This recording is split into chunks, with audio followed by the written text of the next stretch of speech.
Has anyone else gotten taller in the last 2 weeks? Say anybody what? Anyone else gotten taller in the last 2 weeks? This keeps up, I'm gonna end up with a ponytail.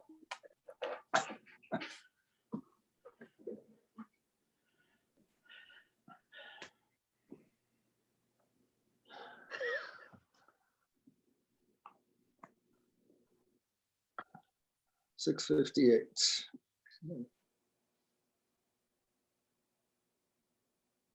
Okay, Mayor, you're unmuted and I'm unmuted, okay? I'm gonna mute myself. I'm checking my phone clock, so I'll start at 7.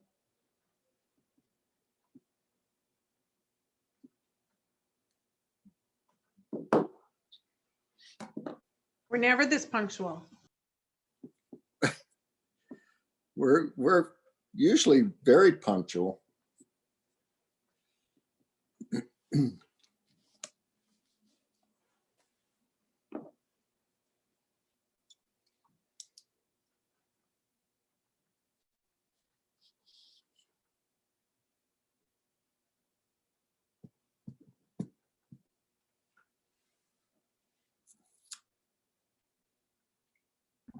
I'm just gonna have to make sure we're live on YouTube. Just gonna get confirmation. Okay, Houston.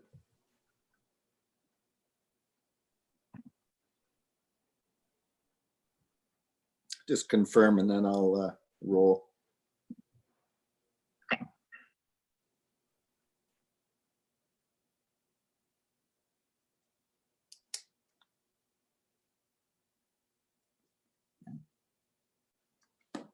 We set.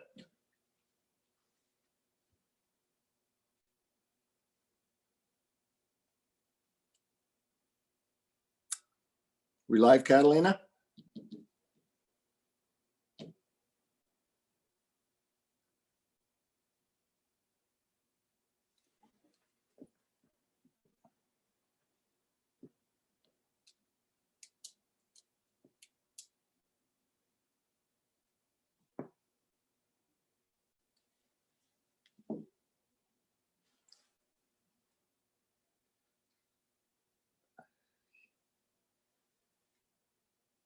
Can you hear me?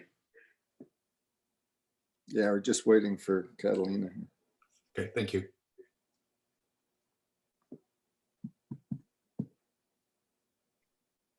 I can only see the top of Andreas's head. Oh, there he is. You don't need to say anymore.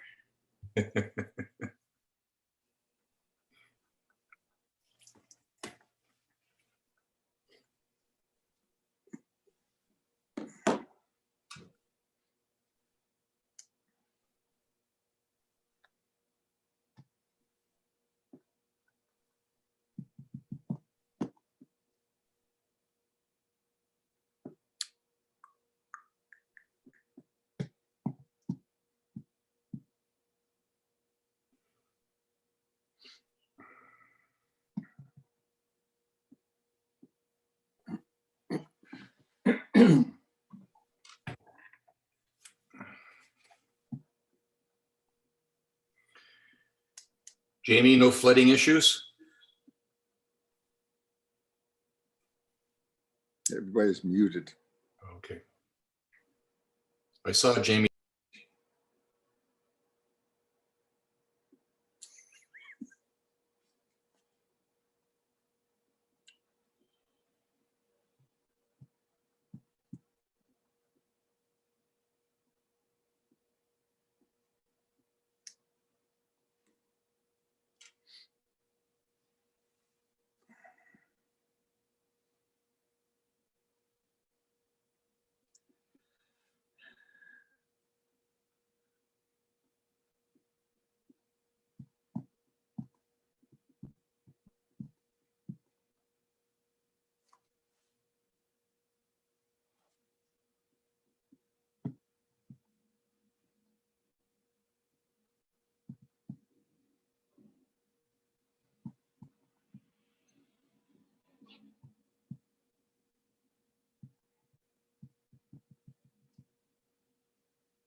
We're having issues with the iCompass and the YouTube linking, but we're live on YouTube just with Zoom. So I'm gonna send the meeting link to Mark to share on social media. Okay, so you want to, why don't you call the meeting to order and then I'll start? Because you're at the controls. Let me just send the link to Mark so that he can tweet it out because we are live on YouTube. It's just not linking to the iCompass. Okay.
All right.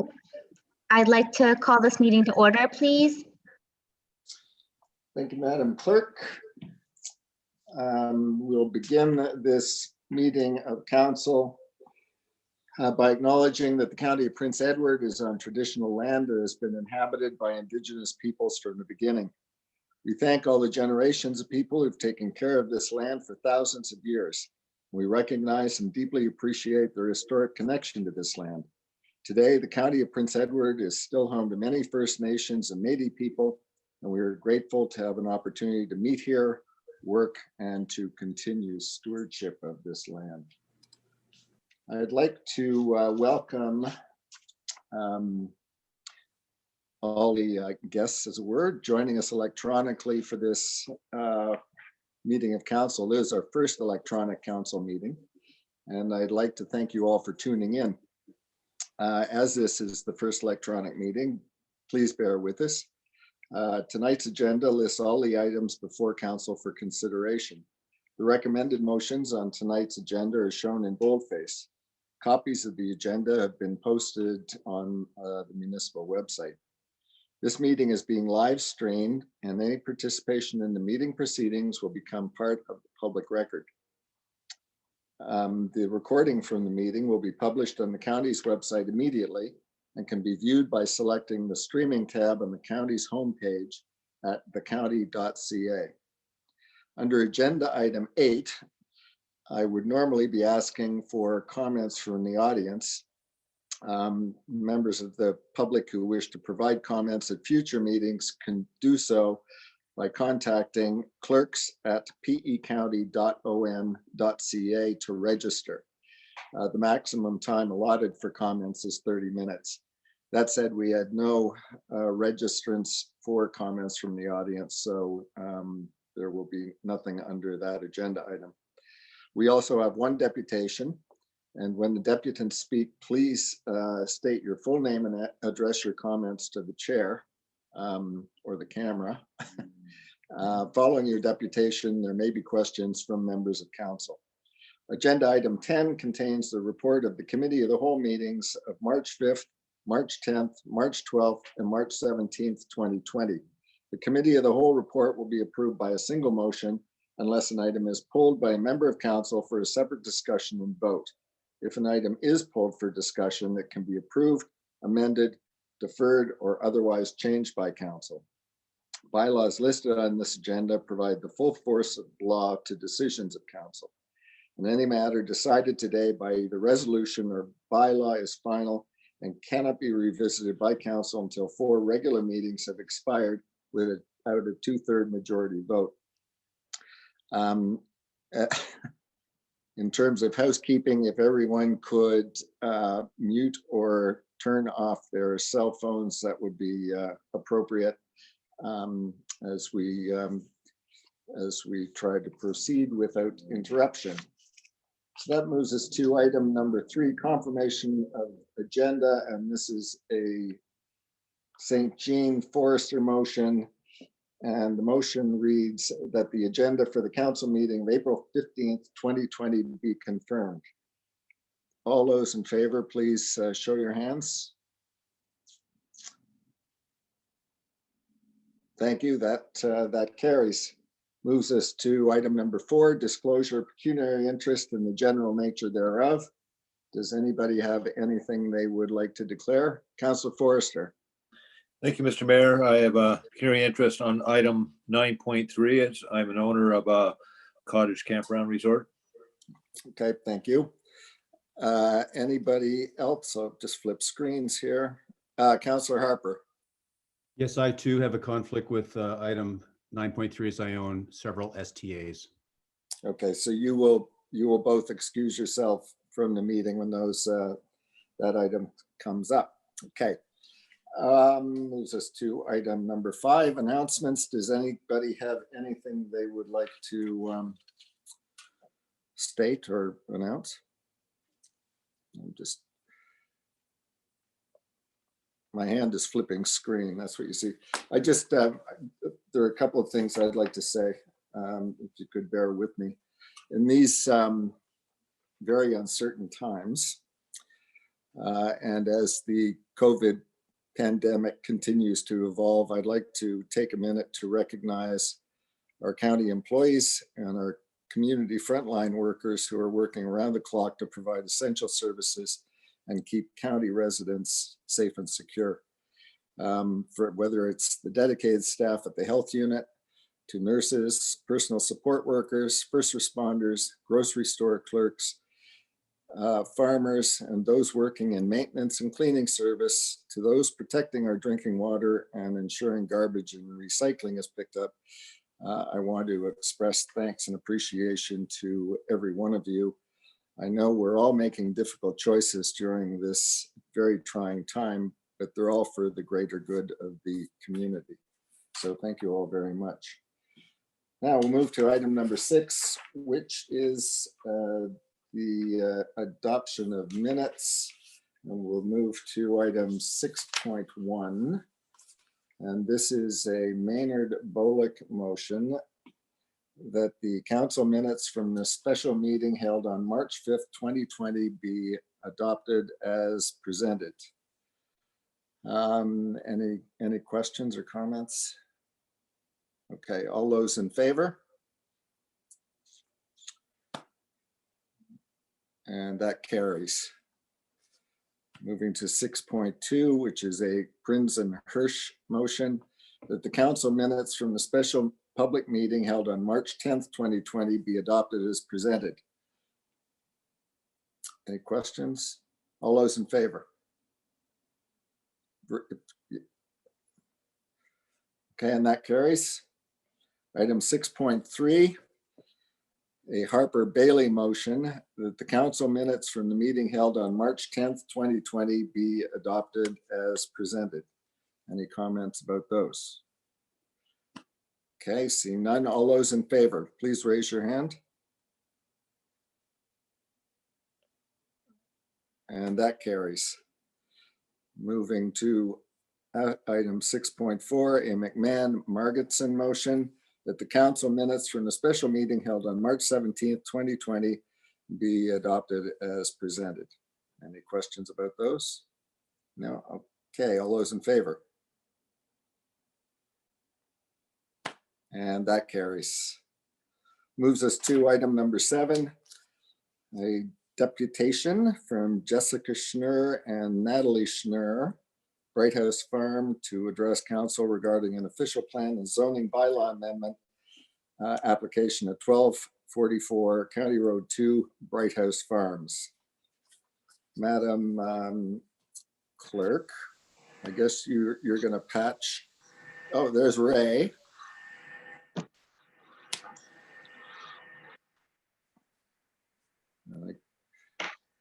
Natalie, are you there?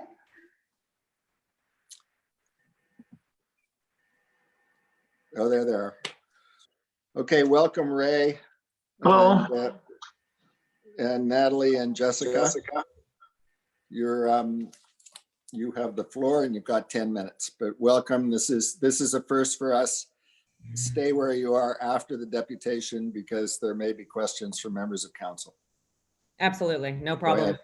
We promise to take less than 10 minutes of your time. We'll be very brief. It's nice to see you all again, even though it is virtual. Can everybody hear me just to ensure we've got thumbs up?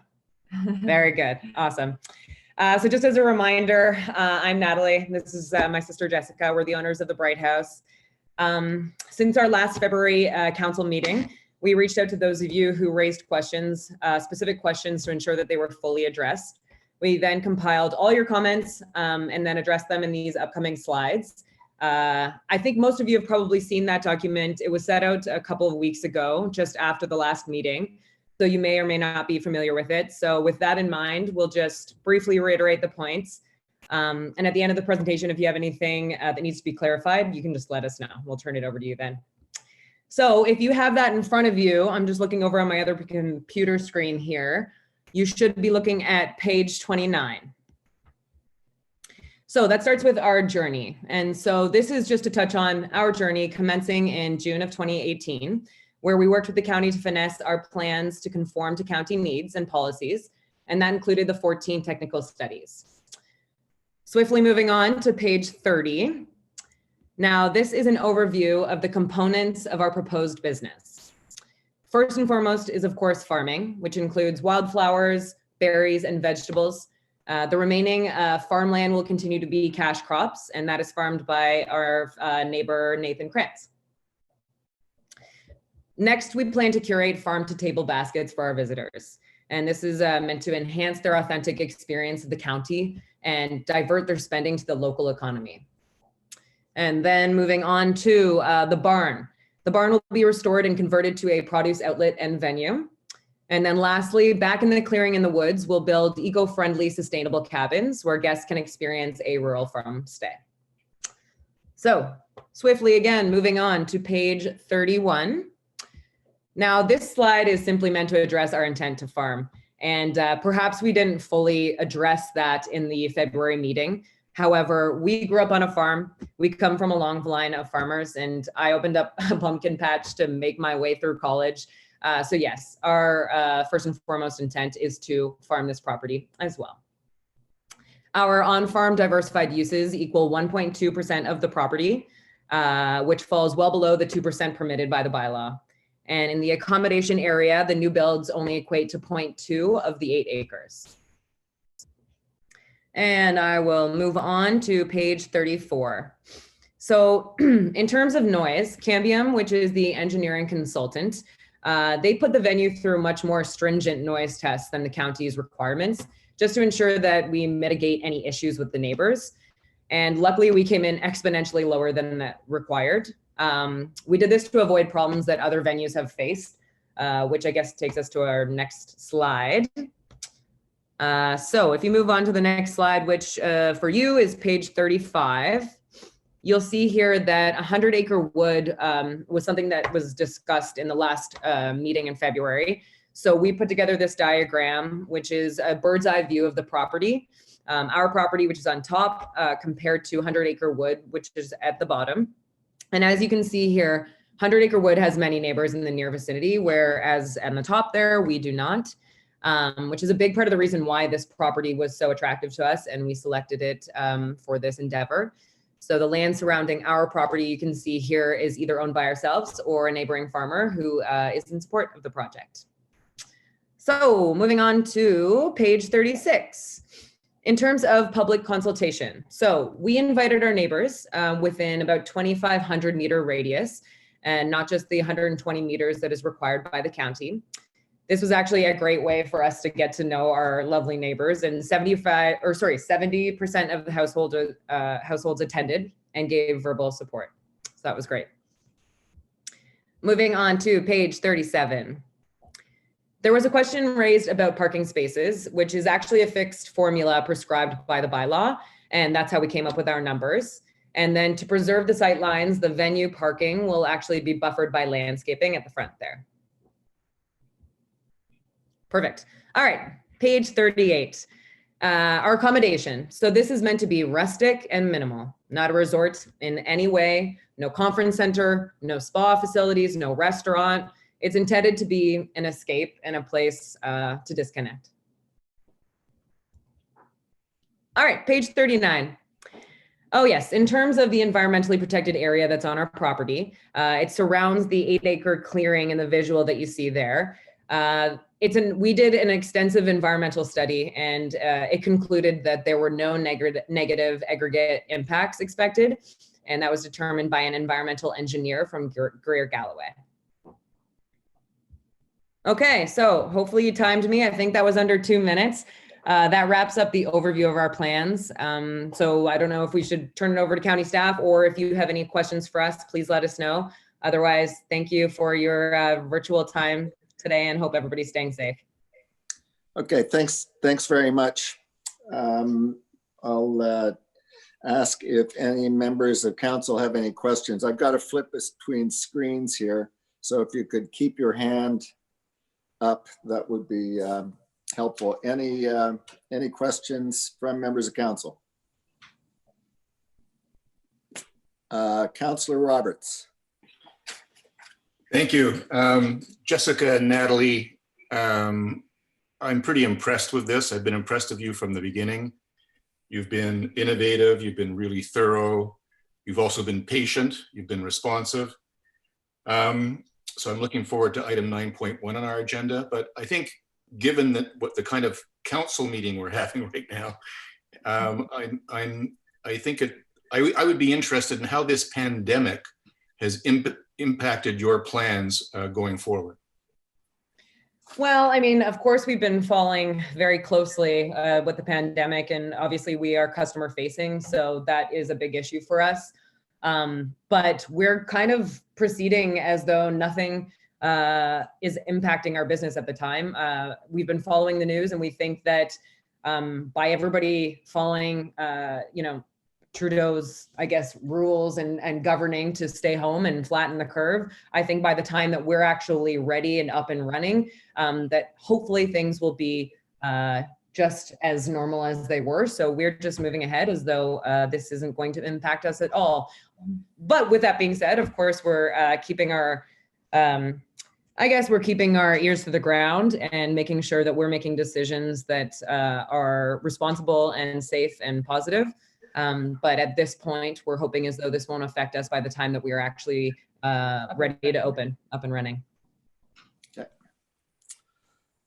Anybody else? Just looking for hands. No? Okay, thank you very much. Thank you. You guys, and this moves us to a Roberts-Nyman motion that the deputation by Jessica Schnur and Natalie Schnur, Bright House, regarding an official plan and zoning bylaw amendment application at 1244 County Road 2, Bright House Farms, be received. Can I see a show of hands, please? All those in favor? And that carries. Thank you very much. Now, with this, item 8 would be normally comments from the audience on any of the items on the agenda, but nobody registered to make a comment. So we will move to item number 9, which is 9.1. And I guess what I will do, this is a Nyman St. Jean motion. I'll put this on the floor, and it's long. A Nyman St. Jean motion that report DS-06-2020 of the Development Services Department dated February 12th, 2020 be received for information.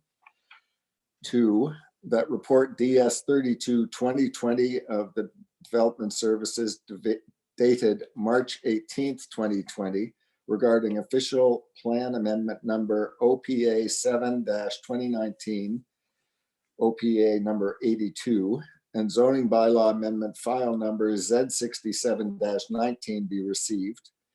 3, that official plan amendment number OPA 7-2018, OPA number 82, Jessica Schnur and Natalie Schnur for lands located in part lots 1 and 2 of lot 18, plan 33, lot 79, concession 2, west of Greenpoint, ST PE 110534, Ward of Hollowell be approved. And 4, the zoning amendment file number Z67-19, Jessica Schnur and Natalie Schnur for lands located in part lots 1 and 2 of lot 18, plan 33, lot 79, concession 2, west of Greenpoint, ST PE 110534, Ward of Hallowell be approved. So that's on the floor. Questions from members of council? If you could put your hands up if you want to make a comment. Nobody, no comments? Okay. Then I will Sorry, Mayor, could we just wait one moment? And we're having trouble getting the staff in for this item. okay. I've got it. Is that your hand? Janice, is that your, sorry, Councillor Maynard, is that your hand? Yes, yes, Could it you hold is. it back toward your shoulder so it's more, because it looks like you're putting your hand over your camera. Okay. So we'll just wait for a second until we get the all clear.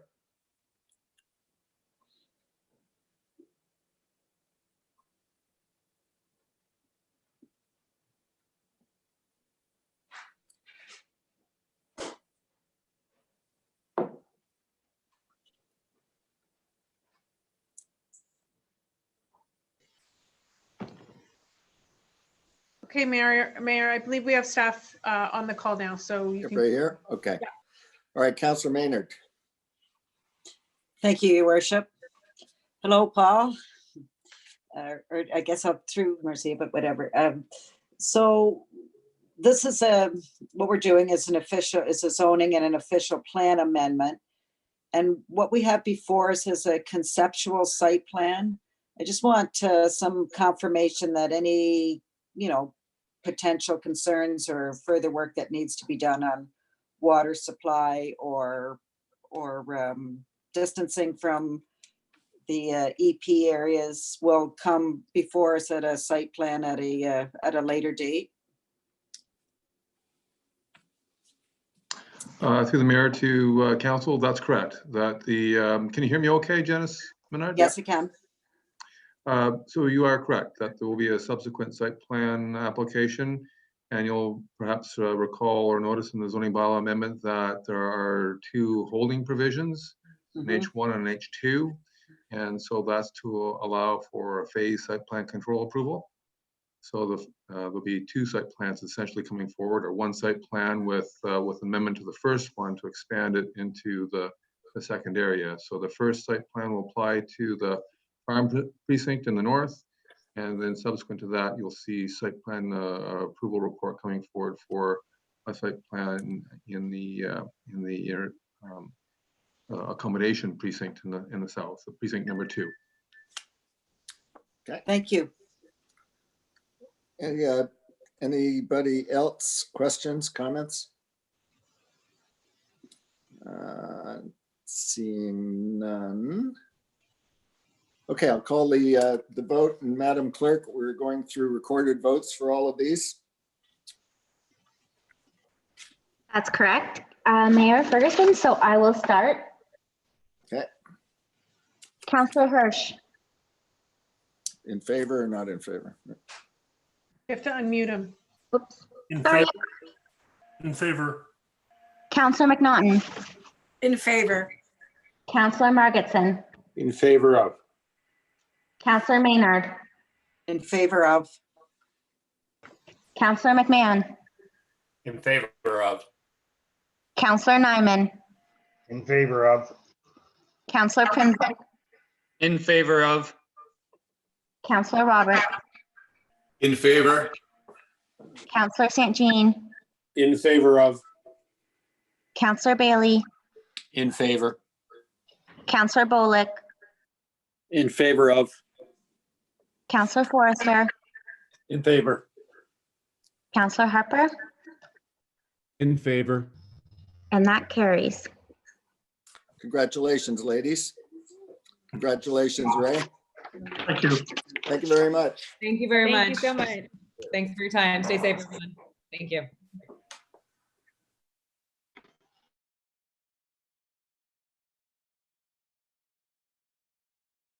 Forrester motion that the staff report DS 28-2020 dated April 15th, 2020 regarding plan of subdivision file number 13T-19-506 Talbot Ridge Development Corp. be received.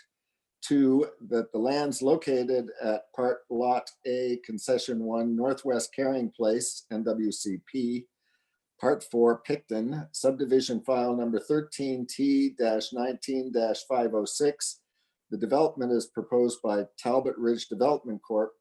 Be given draft approval as shown on attachment number 2 and subject to conditions of draft approval, see attachment number 3. So any questions from members of council? Please raise your hands. Seeing none, we'll call the vote on that. Madam Clerk? Councillor Maynard, In favor of. Councillor McMahon,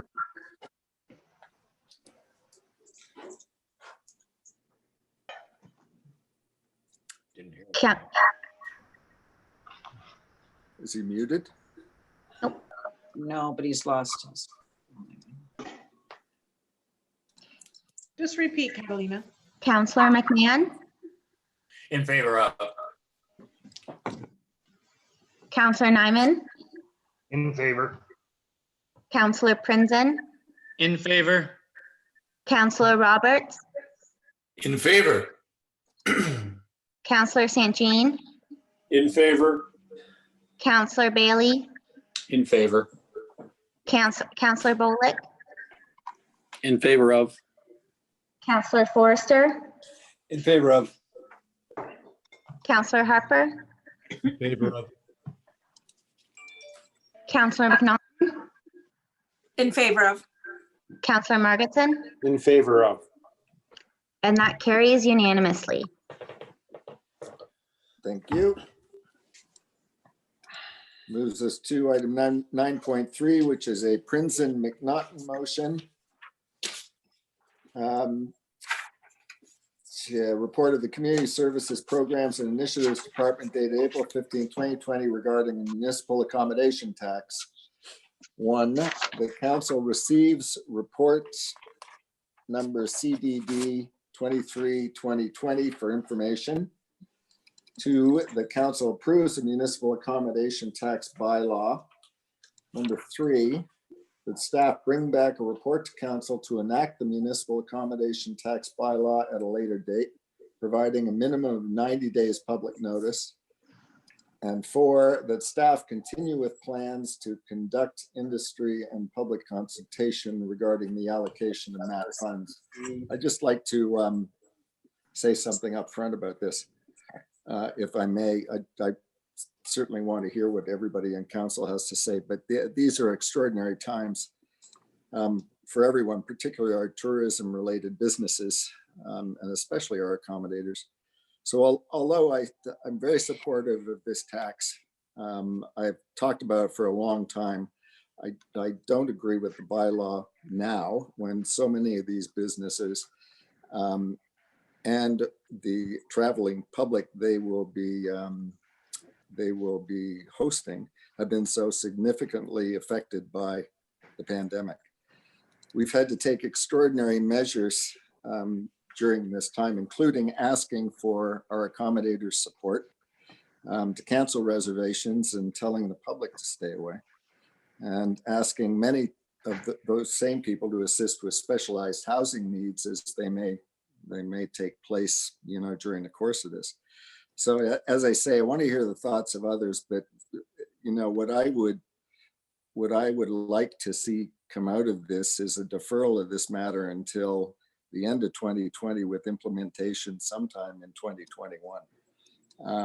I think this is, from my perspective, it's a fair thing to do in the current circumstances, but it does serve notice to all these accommodations that a MAT tax is coming, so they can prepare themselves accordingly.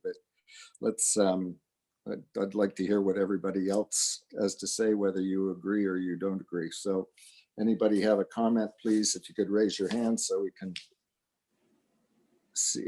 Councillor Roberts. I'd just like to hear from staff in terms of what are the risks, if any, of deferring to a later date. And yeah, I'll go with that one for now.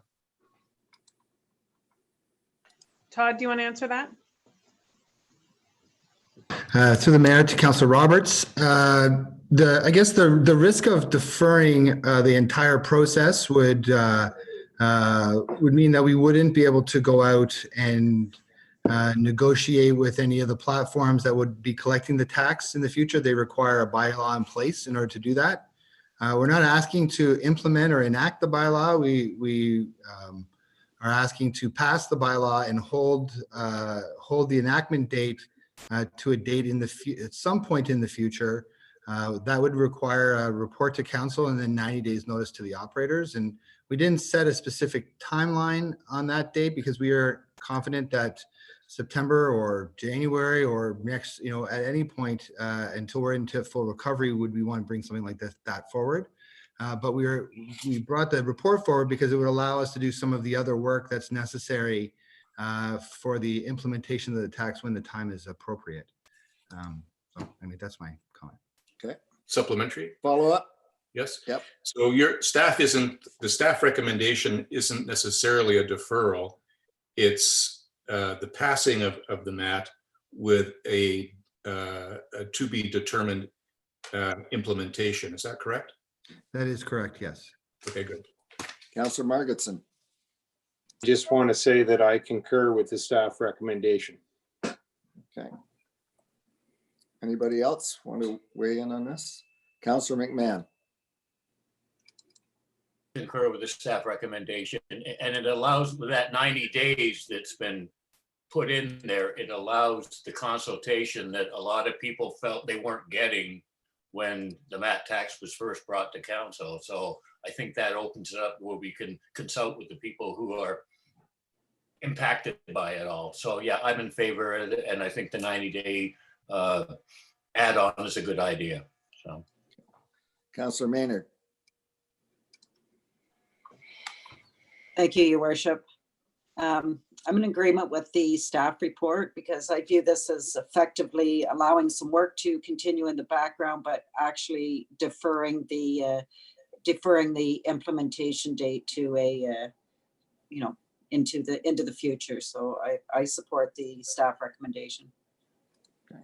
Councillor St. Jean. Thank you, Your Worship. I too concur with staff's report, and one of the main reasons I do It has to do with the Business and Economy Task Team and some of the input that we've received from the accommodators. Councillor Harper is obviously not on screen right now, so I guess I'll speak for him a little bit too, in that we both received commentary from accommodators suggesting that they are in support of this as well. I can't say they're all, but those that have approached us believe this is the right way to do this. So that's why I'm going to be supporting it. Okay. Anybody else? Councillor Nyman, is that you? No? Anybody else? Madam CAO. Thank you, Your Worship. I would just emphasize, I think, on a point that Councillor McMahon made around communication. We certainly learned something when we brought this to the special meeting, and we will be, as it outlines in the report, but it's worth emphasis, we'll be communicating by letter to every single STA operator in the hopes of doing a better job of explaining to them what a bylaw enactment now without implementation until later means, what we are actually trying to consult on in the interim period, and a lot more direct one-on-one communication between the municipality and the operators. We certainly learned from the last effort that not everybody felt that they may have knew that a MAT was under consideration, but felt a little blindsided by this. So we are changing our strategy going forward. Okay. Any other, Councillor Bailey? I don't often weigh in, but I absolutely concur with staff on this one. We need the time. Okay. Anybody else before I call the vote? No? Okay, Madam Clerk, if you could call the vote, please.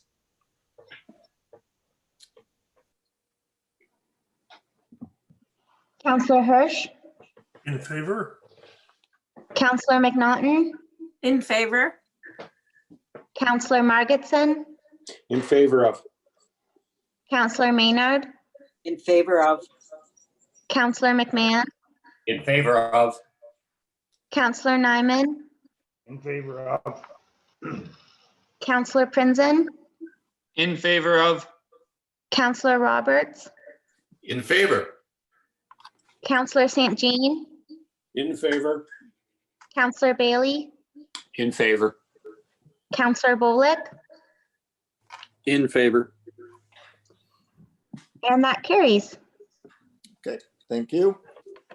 Moves us to item 9.4. The report of the Development Services Department dated April 15, 2020 regarding updated bylaw for taxi cab, limousine, and delivery businesses that are known as the taxi bylaw. And this is a Bolick McMahon motion that council received report DS 35 2020 for information.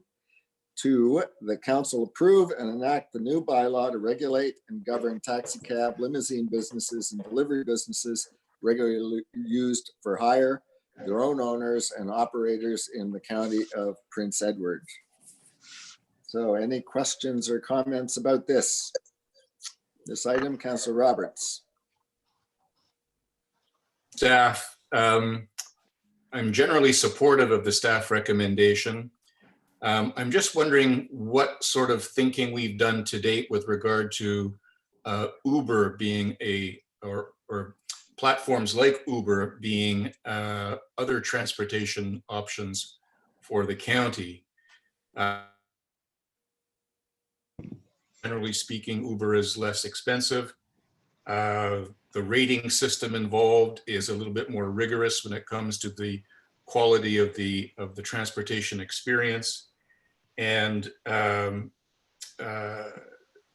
know, and other municipalities have also adopted Uber as one of their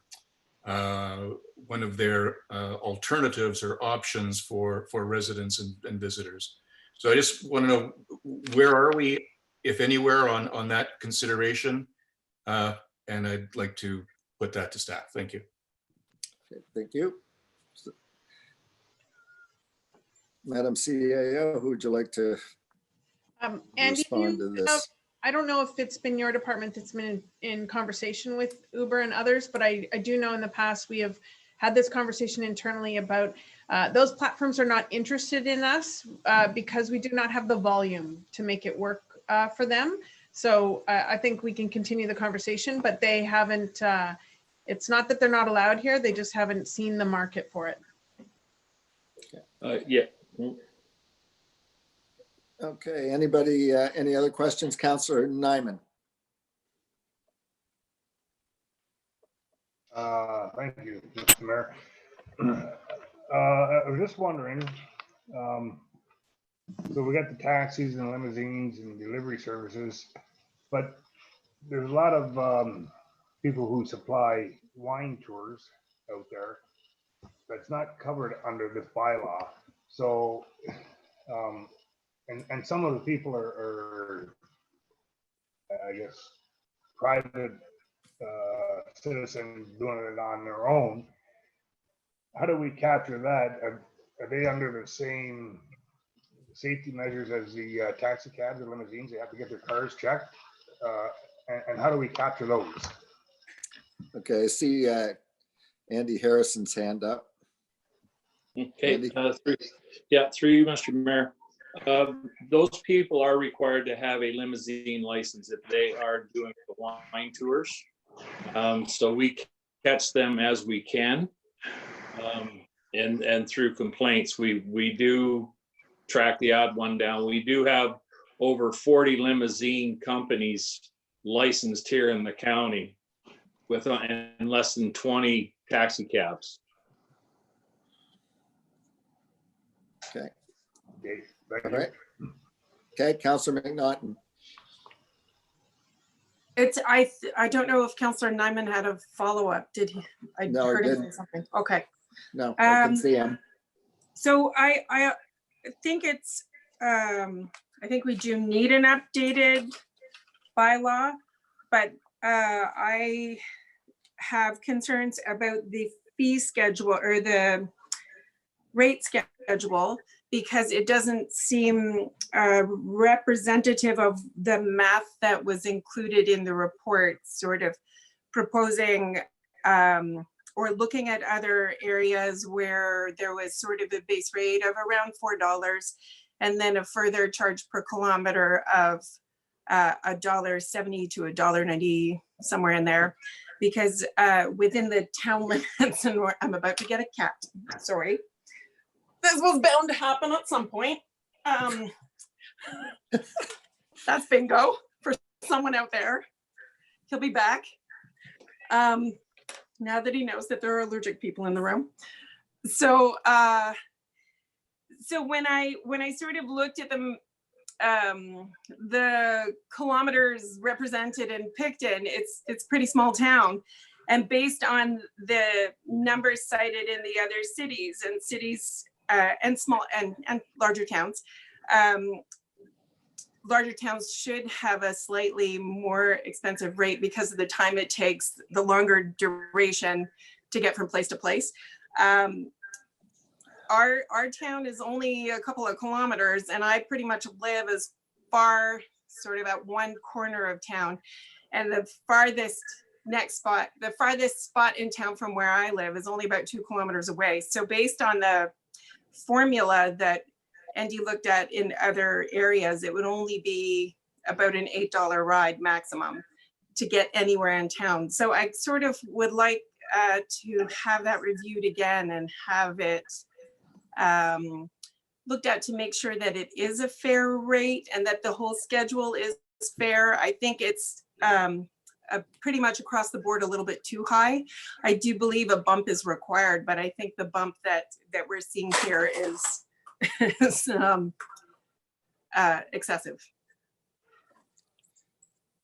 Okay, so that's just comment, okay? Or well, let's see. yes, We'll pass it over to Madam CAO. Do you want to redirect this? Yeah, Andy, do you want to speak to how the fares got calculated? Yeah, through you, Mr. Mayor. What I looked at was, City of Belleville and City of Kingston do have the initial fare of either $4 or $4.50 plus $2 in Belleville or $2.10 in Kingston per kilometer in their rates. I also looked at the town of Napanee, which is based almost the same as our rate schedule was, with the flat fees within the town limits. So within Picton Town or within Napanee, it was $10 anywhere within the town. And then once you're outside of the town limits, it went up to $1.90, was between $1.70 and $1.90 was the range per kilometer outside of the town. So that's what I based my numbers on when I did the schedule in, it'd be late January when I was looking at the rates. I know right now it's hard to ask for an increase in anything in these times, so. Well, and that is sort of, the timing is also a little difficult as far as bringing in a much higher rate schedule at this particular time when we haven't got our public transit in place. This might be maybe not the best time. Okay. Any other questions? Councillor Harper. Thanks, Mr. Mayor. So for Andy, just a quick confirmation and then maybe just a little elaboration on one thing. So confirmation is that the VIA station would be included in the North Front Street fare for Belleville? Yes, it would. Yeah, thanks. And then the other one is just the issue of, and I know you've addressed it in your report, if there's any elaboration on the Wellington issue and the insufficient demand to post a vehicle there, if there's anything you can add to that, just to help understand. Some people just find it surprising that there isn't a demand in Wellington, but I'm sure you looked at it. Maybe you can just elaborate a bit on that. Thank you. Yes, I can. With regard to Wellington, I think every cab company so far has tried to post a vehicle in Wellington, but there's insufficient demand there. And when your driver's wage is based on half of the fares he's taking in that day, if he's only bringing in $20 or $30, you can't get a driver to want to work out of the Wellington area either. There was very limited response. I know even Michael Hymas gave it a whirl this past summer with, he had like a funky old British sedan as a taxi, and he converted it to a limousine in short order because it wasn't paying for him, and he was stationed right there in Wellington all the time. Very good, thank you. Any other questions? Councillor Margetson. Mate. One was regarding the accessibility provisions within the updated bylaw. And it was whether Andy could confirm that service animals are included within the item where they're not charging for the storage of mobility aids. And in fact, confirm that service animals are permitted to ride in taxi cabs. That was the first thing. If you want to do that, Andy, if you could confirm that, and then go ahead. Yeah, I can confirm that. I checked the Accessibilities for Ontarians Act after I had that inquiry today, and they are permitted in the taxis, and the taxis are required to allow them in the vehicles, and they are not allowed to charge an extra fee for any equipment, including the service animal. Okay, so then I would, based on that response, I would ask that perhaps that clause be modified slightly to include wording that would allow service animals to be included. So that was the first thing. And the second thing is I got a couple of comments today from people regarding the affordability of the fares within Picton town limits and Prince Edward Heights. And I took a closer look at the proximity of Prince Edward Heights and the 1.5 kilometer radius from the center of Picton, and also doing the route calculation from the end of London Avenue into Picton. And I was wondering if Prince Edward Heights, first of all, could have been included within the base rate for the urban area of Picton. Because I think adding that round trip from Prince Edward Heights of $12 or 12 times 2, $24 seemed to be excessive and could present some problems of affordability to people that use that service. So that was the first thing. And then perhaps the rate within Picton, including Prince Edward Heights, going from 6, or I've heard 6 or 6.50 now, up to 10.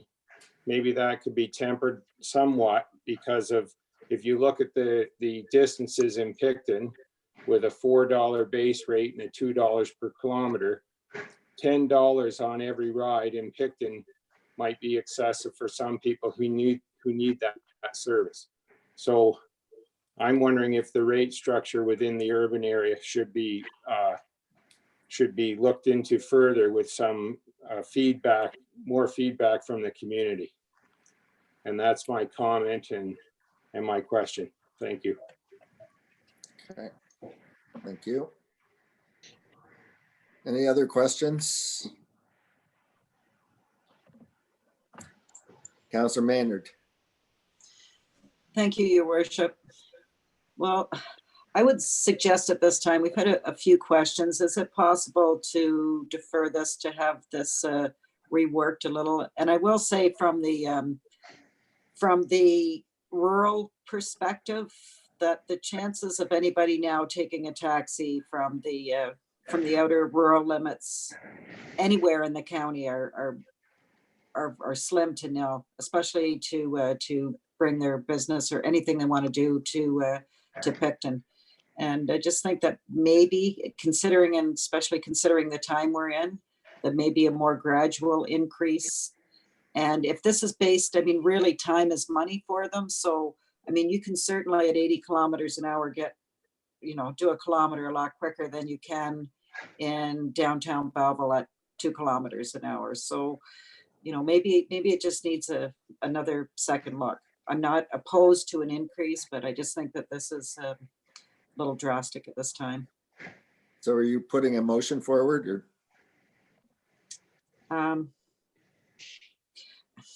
I would ask, I'm not sure exactly, I wasn't prepared to put a deferral motion forward, so I would need some help as to, and with consultation of staff, is how they would like that worded, like, whether it's just for a review, considering the time, but if somebody, maybe our Madam CAO could help.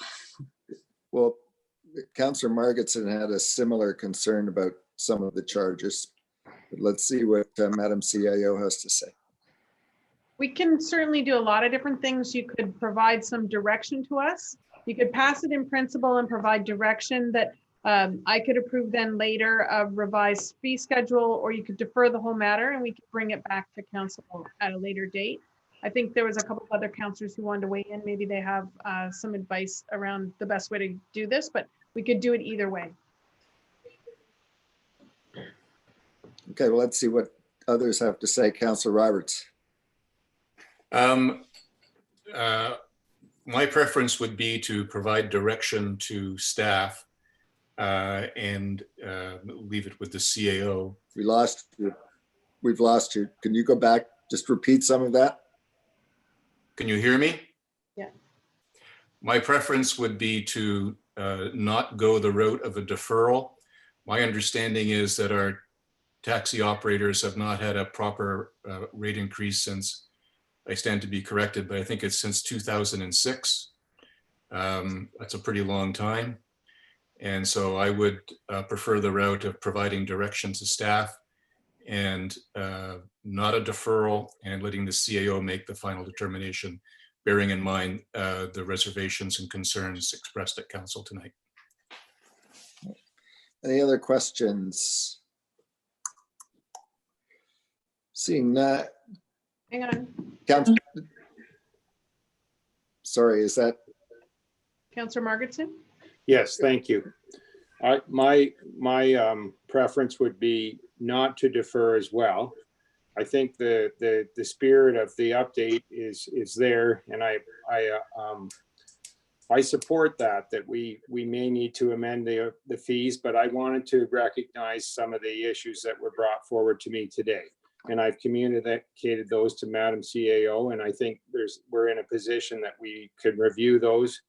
And also the accessibility issue can be a friendly amendment that I'm sure can be added quite easily. So I would go with given the authority to amend it and then circulate it or however. So that's my position. Thank you. Direction to staff. Okay, any other questions? Councillor McNaughton.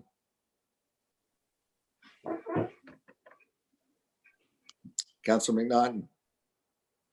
Catalina, you have to unmute her. There. Sorry, I'm typing the motion. Okay. Hi. It would work well either way. If we are going to go, I would perhaps prefer a deferral for a referral to staff for a couple of months, just because of the timing. However, if we don't, I would have one additional comment to make, that the language regarding in the clause that refers to minors, I would request that it also be adapted to include vulnerable persons as well, because I believe that's been an issue. Not just minors, but vulnerable people from that have been put in taxis by other organizations. So I suspect we're going ahead with the referral. If we do, Madam CAO, how would that work? If we're going ahead right now, pardon me. So if Go ahead, sorry. through you, your worship. So if we would do this, you would pass the item as stated with an additional motion added that would provide direction. I would maybe ask an open question. There's been a lot of ideas put on the table in this conversation, and I think we get the general idea that the fee jump is too aggressive. There's not a lot of guidance in this conversation as to what would be acceptable and what you think should inform staff decision or how we would proceed. So if you have any other guidance, rather than the motion just saying based on this conversation, you might not want to leave it quite as open-ended, but any sense of how you would, where you're hoping we land, we certainly would do that by motion to this item today, and you would approve the motion and then the item. Okay, who wants? Councillor Maynard had comments about this, and Councillor Margetson and Councillor McNaughton, but Councillor Nyman, you haven't voiced an opinion yet.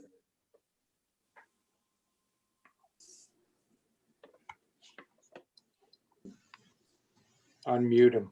Okay, I'm there. Yeah, I guess like Councillor Roberts, we haven't had any increase. The taxi owners haven't had any increase for 14, 15 years. And I guess, they're probably one of the only ones that nothing really went up, or they haven't been going up. But I just want to make sure I understand what we're doing here. So we're passing this and staff make adjustments. And how do we know what the adjustments are? Does it come back to council, or is it just say, oh, these are the adjustments and we live with it? Because I'm not very comfortable with that, I guess. Okay. Madam CAO. Yeah, that Councillor Nyman, that's exactly the decision before you. So if you defer the matter or refer it back to staff, we would bring it back as an amended rate schedule, and you would get a chance to vote on it then. If you vote now and refer it to staff to do amendments to the rate schedule, then I recommend you provide some guidance as to how we would be the criteria or the lens we should be taking to that, where you want to ideally end up, so that you're not surprised by what staff changes would look like. I think we understand generally the competing priorities here of trying to update the rate schedule, but not do so in a way that hurts the ridership. But that is the choice you have as council. Okay, Councillor Harper. And then Councillor Roberts and Councillor Forrester. I'd like to weigh in too, Mr. Mayor. It's Councillor Pollock. Thanks, Mr. Mayor. So I think what I'm hearing in the discussion is from a fee standpoint, it's the affordability issue for, let's say, Picton.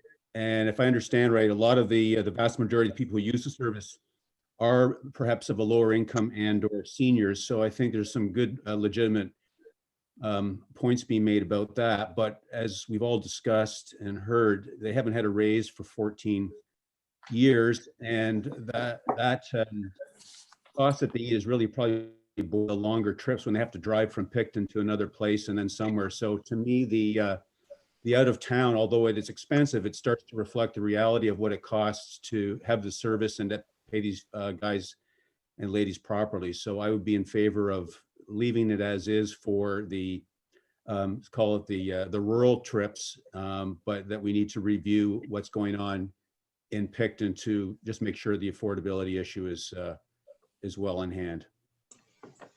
Councillor Roberts. Yes, thank you. Marcia, I'd be looking at something like a staged increase where 60% of the fare increases occur this year and full implementation is recommended by staff in 2021. Okay, Councillor Forrester. And then Councillor, and then we'll figure out where we're going here. Thank you, Mr. Mayor. This question is for Andy. I'm in agreement with Councillor Roberts and Nyman, and one of my big questions would be is how much consultation did we have with the taxi cab operators? You know, my main concern here is that they have enough money to maintain their taxis properly. There's been increases for insurance for everybody, maintenance costs, and I've heard some stories about some of the cabs maybe not getting proper maintenance, and they need to at least be able to cover their costs. So how did we come up with these increases? And is this required by them to provide a better fleet? Through you, Mr. Mayor. When I talked to the taxi cab operators, they were more concerned about the fare schedule from Wellington and how the fares were being interpreted. They did say they needed an increase to cover the cost of maintenance repairs, the cost of insurance. That type of thing has gone up gradually over the years. But as far as where I landed with the fees, I didn't discuss with them what those fees should be. I just looked at what the surrounding areas were charging and thought that they should be in the same ballpark. Okay, I guess more of a statement here. When we look at setting any sort of fees, you sort of have to know, it's just nice to say we're going to set this fee that a taxi operator can only charge, but you really have to understand what their maintenance costs are, what all their overhead is, because we don't want to drive them out of business, and we do not want them to be putting cars on the road that aren't meeting a certain standard. So to me, that's something I think we need to look at a little more carefully, but again, they haven't had a raise in a long time and costs have gone up across the board. So I would be in favor with the motion the way it sits right now. Okay, Councillor Bullock. Thank you, Your Worship. I find it rather interesting. We're talking about all the concerns about the taxi drivers, and I share those, or the taxi owners, and I share those concerns. But I note that we didn't get a single deputation or comment on this for this council meeting. So I'm really wondering where the concerns are. Again, I agree with phasing in these increases, especially in light of the current economic scales. And I echo Councillor Maynard's concerns that, this seems to be an urban-rural issue again. And we do have people of limited means living out in the rural areas who will basically be shut-ins unless they can hitchhike or get rides with friends, which probably happens anyways. Anyways, those are some of the concerns that I have. And I don't think they're fully addressed in this report. Okay, Councillor Margetson. Thank you, Your Worship. Well, just to follow up on what I said and how I would support putting it through to the CAO rather than deferral. And she asked for more guidance. And I looked at the $10 rate for Picton based on other jurisdictions where it's a $4 flat rate and $2 per kilometer. And within Picton, if you use that formula, you come up to pretty much about $8. So we're going from 6 to 10. And I thought maybe for this phase in or for this rate structure increase for Picton would be maybe $8, because someone said if they're going from the center of town to get groceries and it costs them $10 each way and they're only going a very short trip, and we're setting a flat rate for all of Picton. So that's the basis of where I'm coming from on this. And I calculated it out on the furthest distance, and I thought 8 was fair based on those other rates. And perhaps Prince Edward Heights, it was 3 kilometers from the very end of London Avenue to the center of Picton. So I thought maybe $10 instead of 12. Now that I thought it gives the taxi drivers an increase, but it also respects some of the issues or the comments that I got with respect to the affordability of this for the people who use this service and depend on it. And the other thing is we want to keep the taxi drivers in business, but it's a two-sided thing. If the fares are higher and people aren't using it, then they're going to see a decline in business. So if you're asking for direction, that's where I was coming from. Okay. Any Councillor Hirsch? Thank you, Mr. Mayor. In the same vein, in terms of providing direction, I would agree as well that maybe $8 is a better number for the Picton number. And in terms of phasing in, and I can certainly agree with the idea of phase in, but one perhaps related to our implementation of mass transit, which has been, I gather, put on hold. And Councillor McNaughton mentioned this, that this new rate schedule would mean that to go from Picton to Belleville is $60, which is out of range for a lot of people, whereas our mass transit, once it is working, provides a much more reasonable way to do that.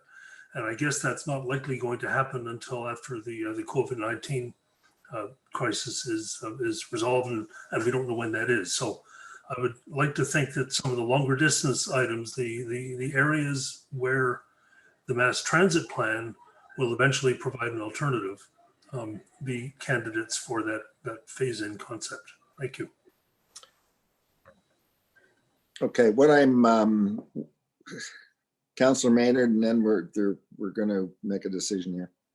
So I understand that people think that we can take direction, but I think to just give staff direction, I would really prefer, I've got something kind of penned here now, that we refer this to staff for a consideration of the rates and a phased approach to the fare increases, recognizing that we know that there will be fare increases. And then, to the fare increases, especially in light of the COVID-19 emergency, until the COVID-19 emergency is resolved. Okay. Did you get that, All right, Catalina? Sorry. Yeah, I said, so what we're talking about here is booting it back to staff, come back to council. Yes. Okay. Catalina, sorry, Madam Clerk. Are you working on something? Yes, through your worship. I've been hearing both approval by the CAO once the revised fee schedule, as well as what Councillor Maynard proposed. So if we're going with what Councillor Maynard is proposing, which is a referral back to staff to come back at a future meeting date. it would be that council receive report DS35, that council refer report DS-35-2020 for information, and that staff revise the fare schedule and implementation to improve affordability and strengthen accessibility sections in recognition of the current COVID-19 pandemic, and that the report be brought back to a subsequent council meeting. Okay, I might add that the fees could be looked at, and a percentage increase could be proposed as well, but that could be part of what comes back from staff. I'll second that. Okay. Who was that? Sorry. Councillor Bolick. Okay, Councillor Nyman, you're speaking to the what the clerk just read out? Yeah. The referral motion? Yeah. Yes. Thank you, Mr. Mayor. So, when would the next meeting be? Because we don't want this to drag on, I guess. Well, that's they're looking for, so we want to find out. That's a matter of discussion that we were going to have tonight. And what I am thinking and what I am proposing is that we have a meeting on May 12th and another meeting on May 26th. So one of those. So I would prefer it if we're looking at May 12th, that it come back May the 12th if we could.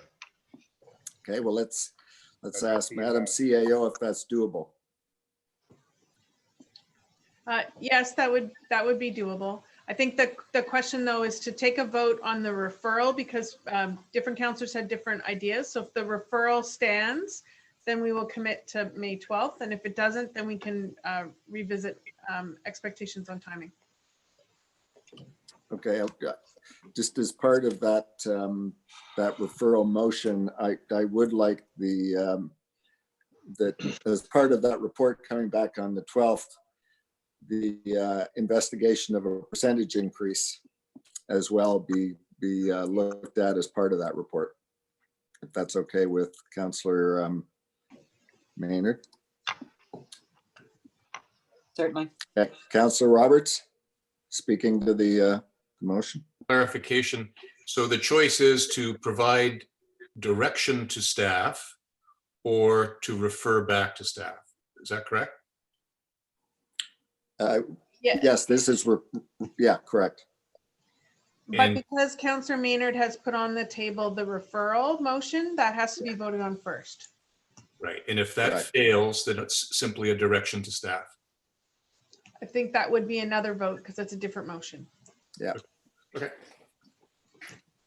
Okay, so let's. I'm sorry. Was that you, Madam Clerk? Sorry, I should audio problems here. Through you, Mayor, before you call the vote, I will read the motion one more time. Yeah, thank you. So refer a motion moved by Councillor Maynard, seconded by Councillor Bolick, that council refer report DS-35-2020 and that staff revise the fare schedule and implementation with a percentage increase to improve affordability and strengthen accessibility sections in recognition of the current COVID-19 pandemic, and that the report come back to a subsequent council meeting, which would likely be May 12th. I can include May 12th. Yeah. Madam CAO. Catalina, sorry, just to, I think we should, that second part, I think it should say with consideration of a percentage and or phasing in, because I think that is more reflective of the conversation. Yes.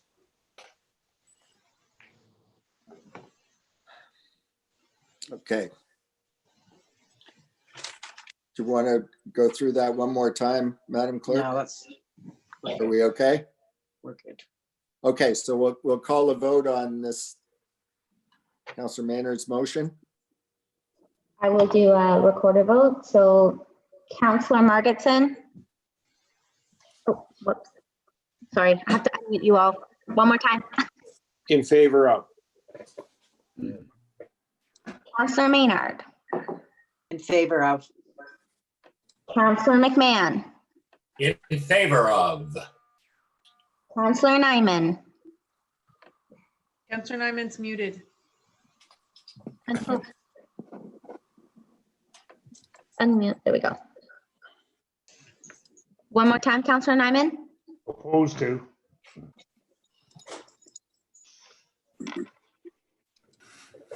Counselor Prinzen, Opposed to. Counselor Roberts, Opposed to. Counselor St. Jean, Opposed to. Counselor Bailey, Opposed to. Counselor Bullock, In favor of. Counselor Forrester, Opposed to. Counselor Harper, Favor of. Counselor Hirsch, In favor? Counselor McNaughton, In favor of. Mayor Ferguson, In favor. and that carries 8-6. Okay, thank you. Now we have to, where are we going now, Madam Clerk? Going to 9.5? Correct. Okay, this is items approved under CAO delegated authority. This is more informational than anything else, Madam CAO?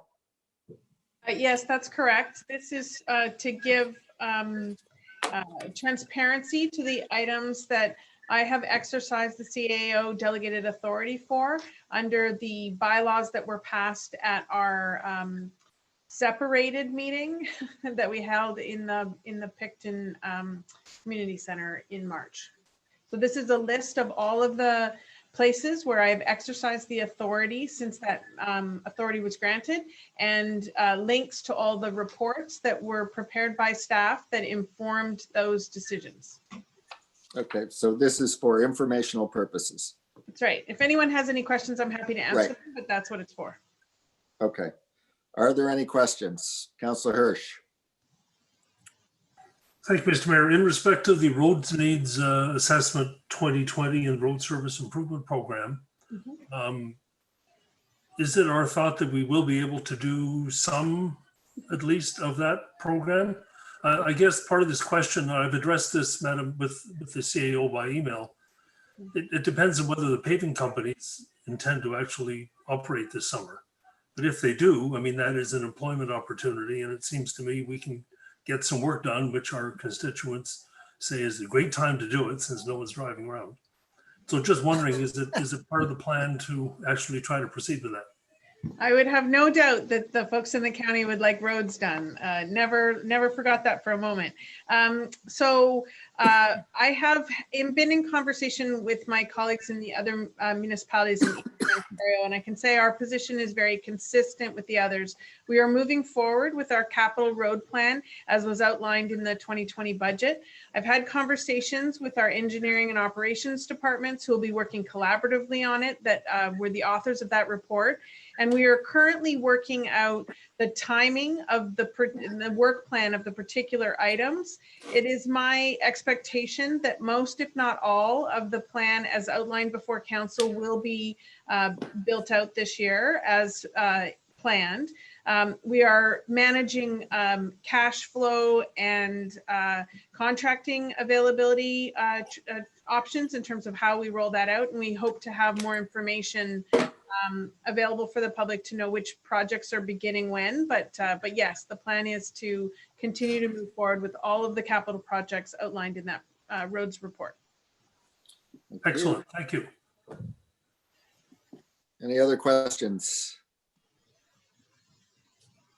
Seeing none, there's no vote required on this. Correct. So thank you very much, Madam CAO. That'll move us to item number 10, committee reports. And we'll start with item 1, which is a Harper Nyman motion that the public report of the closed session from the council meeting held on March 5th, 2020 be adopted as presented. Any questions or comments about that? Councillor Nyman. Yeah, I'd like to just go back to the last one. Should we not receive that? There should be a vote that we receive that anyways, should there not? Madam Clerk? Through your worship, it's just for information purposes only. It's just for your information. Typically, it doesn't necessarily need a vote to receive it. But if you still wish to make a motion to do that, then that's perfectly permissible as well. But under delegated authority, there is nothing for council to approve, even it's just for information purposes. That okay with you? Yeah, Councillor Nyman? we're approving it, we're just receiving it. So I just thought anything else we received, so I just didn't know if that's the way it should be, but. Well, if you want to put a motion on the floor. Well, I think keep it in line with what we've been doing, we should have. Okay, then why don't you put a motion forward? That we just receive it. And I'll Fine. second it. Okay. Madam Clerk? Councillor Margetson seconds the motion to receive the report. Thank you.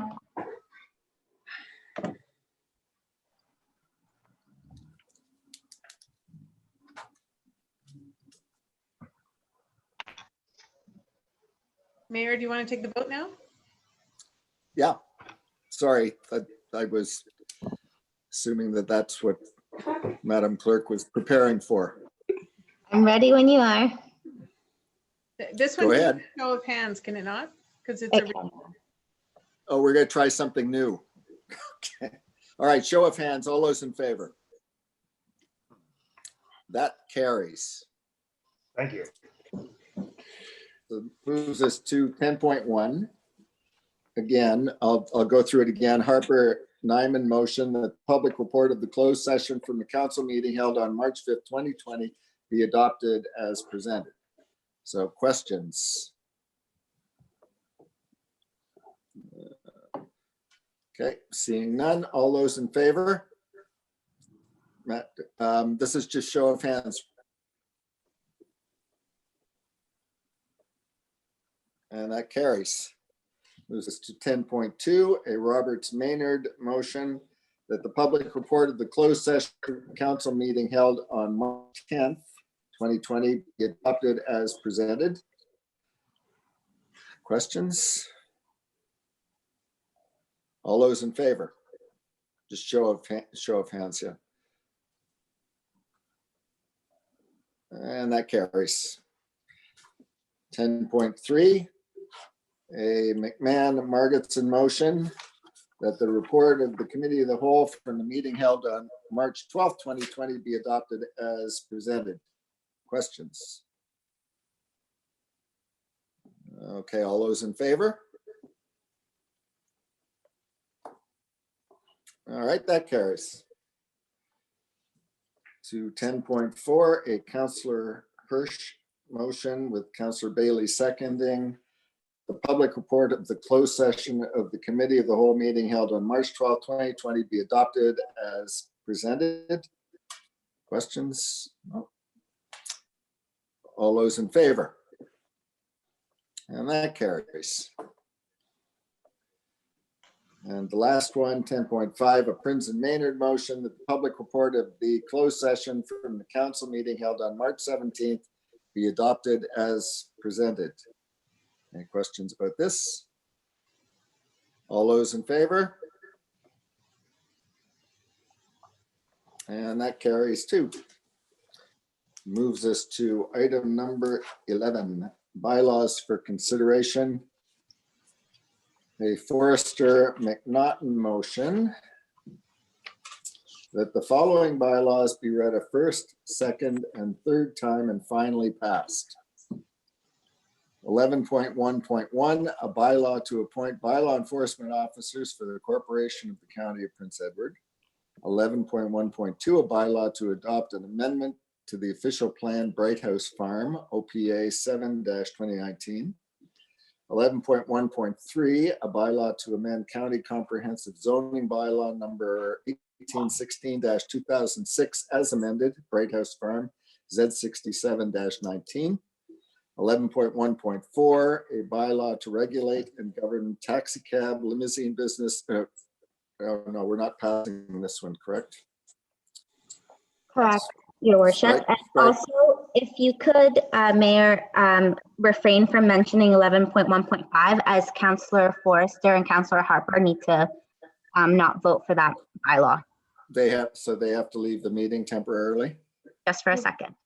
And Okay. do they then, or do they just not have to vote? I'm gonna mute them and put the video off. Okay. Okay. So 11.1.5, a bylaw to enact the municipal accommodation tax within the corporation of the county of Prince Edward. We will pass that separately after this vote. Okay, so we're voting on 11.1.1, 1, 2, and 3, correct? Correct. Okay, all those in favor? Hands up, please. And that carries. And 11.1.5, We need a mover and seconder. if we could have, yeah, could I have a mover and a seconder for that, please? Councillor Bailey and Councillor Nyman. All those in favor? That carries. Thank you. That moves us to an entirely new dimension, which is the closed session, item number 12. So what the audience is, we are going into closed session for a few minutes and we'll be back shortly. And you're muting and everything else, Madam Clerk? Dr. Worship, and if I could just get a mover for you to read up the Mover motion. and a seconder to move into, this is a St. Jean Margetson motion, actually. Dropped the ball here, my apologies. 12.1, a verbal report of the mayor and CAO regarding a position plan, procedure, criteria, or instruction to be applied to any negotiations carried on or to be carried on by or on behalf of the municipality or local board pursuant to section 239(2)K of the Municipal Act. All those in favor? And that carries, so we'll move into closed session now. Madam Clerk, let us know when we can start moving in phase.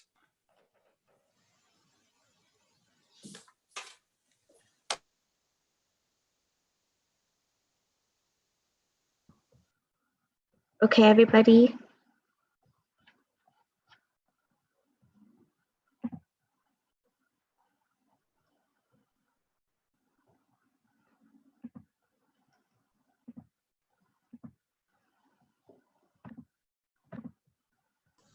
Catalina, are we not using the video or the teleconference now?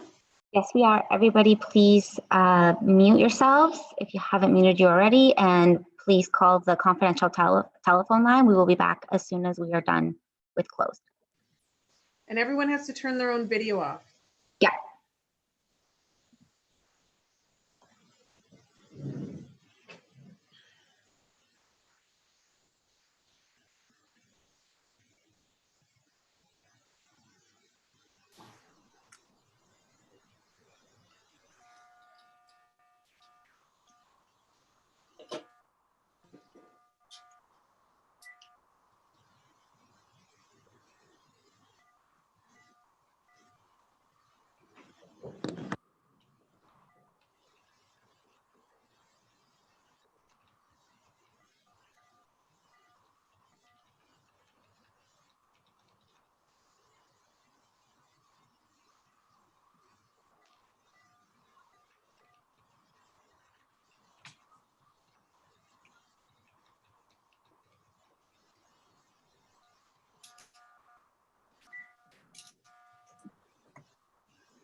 Madam CAO.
Councillor Bailey, your mute is not off.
Catalina, the circuits are all busy.